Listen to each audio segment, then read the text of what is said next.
নমস্কাৰ, মই আয়ুষ। আজি হৈছে 31 জানুৱাৰী 2025 শুক্ৰবাৰ। দিনটোৰ কেইটামান গুৰুত্বপূৰ্ণ খবৰ লৈ আহিছো। প্ৰথম খবৰটো হৈছে মুখ্যমন্ত্ৰী ডক্টৰ হিমন্ত বিশ্ব শৰ্মাৰ দিল্লী চৰকাৰ অপশাসন ব্যৱস্থাক আক্ৰমণ।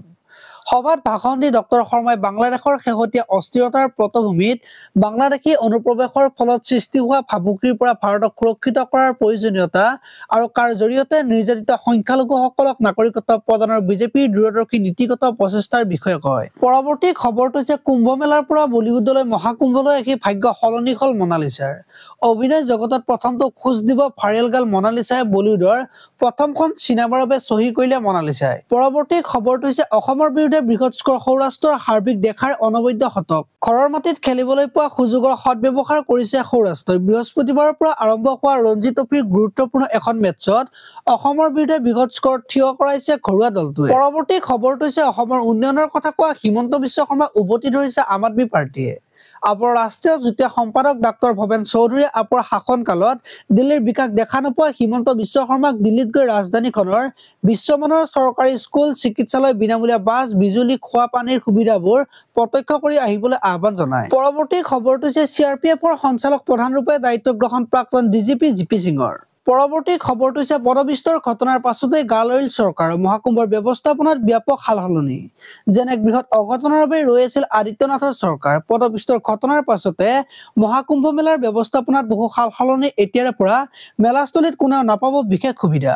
পৰৱৰ্তী খবৰটো হৈছে সাংবাদিক আক্ৰমণকাৰী বিধায়ক ৰেকিবুদ্দিনৰ আত্মীয় এতিয়াও মুক্ত, চিচিটিভিৰ দৃশ্য সংগ্ৰহ। বিধায়কৰ গাড়ী চালক হোৱাৰ বাবে ক্ষমতাৰ ৰাগিত বলিয়ান হৈ সামান্য কথাতে সাংবাদিকক প্ৰহাৰ কৰা খাইৰুল ইছলামক গ্ৰেপ্তাৰ কৰিলে হাতীগাঁও আৰক্ষীয়ে। কিন্তু এতিয়াও মুক্ত আন দুই অভিযুক্ত। পৰৱৰ্তী খবৰটো হৈছে কিয় চৰ্চাত দীপশিক বিশ্বজুৰি খলকনিৰ সৃষ্টি কৰিছে ৰঙা চীনৰ দীপশিক R1-এ।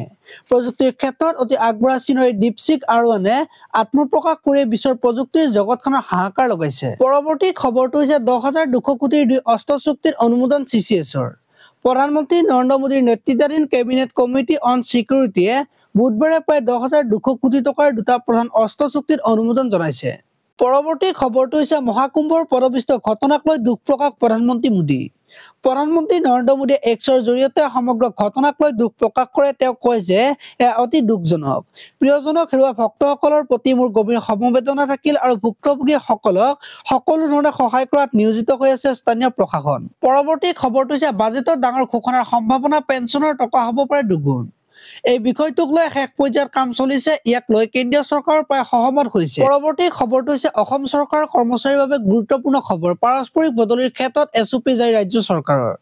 চৰকাৰে জাৰি কৰা SOP অনুসৰি ৰাজ্য চৰকাৰৰ এগৰাকী কৰ্মচাৰীয়ে নিজৰ চাকৰিকালত মাত্ৰ দুবাৰহে পাৰস্পৰিক বদলিৰ সুবিধা ল'ব পাৰিব। পৰৱৰ্তী খবৰটো হৈছে বাজেটৰ পূৰ্বে চৰকাৰী কৰ্মচাৰীৰ সুখবৰ। 1 এপ্ৰিলৰ পৰা কাৰ্যকৰী হ'ব UPS।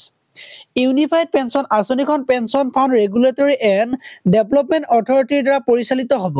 এই সন্দৰ্ভত গাইডলাইনো জাৰি কৰিব সংশ্লিষ্ট কৰ্তৃপক্ষই। এই আঁচনিখন 2025 চনৰ 1 এপ্ৰিলৰ পৰা কাৰ্যকৰী হ'ব। ৰাষ্ট্ৰীয় পেঞ্চন ব্যৱস্থাত থকা সকলো কৰ্মচাৰীয়ে UPSৰ সুবিধা লাভ কৰিব। পৰৱৰ্তী খবৰটো হৈছে মহাকুম্ভত পদবিস্তৰ ঘটনা। এইবাৰ উচ্চতম ন্যায়ালয়ত ৰাজহুৱা স্বাৰ্থত জড়িত গোচৰ দাখিল অধিবক্তাৰ। আজিলৈ ইমানে। আপোনালোকে যদি ভিডিঅ'টো চাই ভাল পালে তেতিয়াহ'লে লাইক কৰিব আৰু এনেকুৱা ধৰণৰ খবৰসমূহ সদায় পাই থাকিবলৈ চেনেলটো ছাবস্ক্ৰাইব কৰি বেল আইকনটো প্ৰেছ কৰি দিব। ধন্যবাদ।